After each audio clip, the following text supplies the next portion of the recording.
Unjuk rasa untuk menuntut sekretaris desa mundur dari jabatan di kantor Desa Blitar, Jawa Timur diwarnai kericuhan. Kericuhan terjadi akibat ulah provokator yang membuat suasana unjuk rasa menjadi memanas. Sudah, jangan diikutin. Peserta demo jangan diikutin.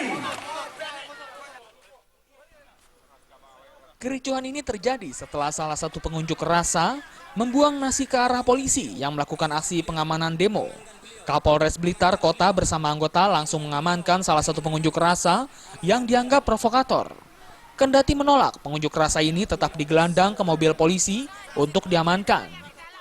Ini melanggar hukum, melanggar etika.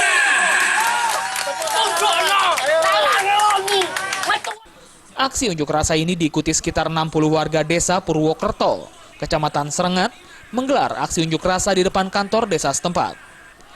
Pengunjuk rasa ini menuntut agar sekretaris desa mengundurkan diri dari jabatannya karena dianggap tidak bermoral setelah ketahuan selingkuh dengan istri orang lain. Dalam aksinya, pengunjuk rasa membawa keranda mayat yang diletakkan di depan pintu pagar balai desa sebagai bentuk matinya hukum.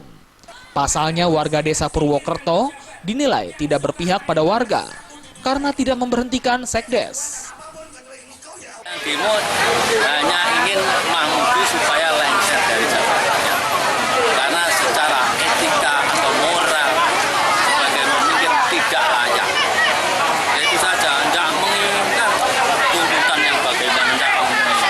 Kasusnya apa, Pak? Kasusnya ya perselingkuhan.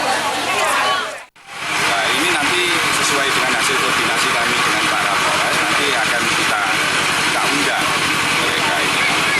Jadi yang terkait itu selama ini kan harus melalui proses, tidak bisa hari ini harus turun. Pengunjuk rasa akhirnya membubarkan diri setelah batas waktu berunjuk rasa dinyatakan habis oleh polisi. Mereka mengancam akan melakukan unjuk rasa lebih besar lagi jika dalam waktu dekat sekdes tidak berhenti dari jabatannya. Dari Blitar, Jawa Timur, Hoirul Abadi.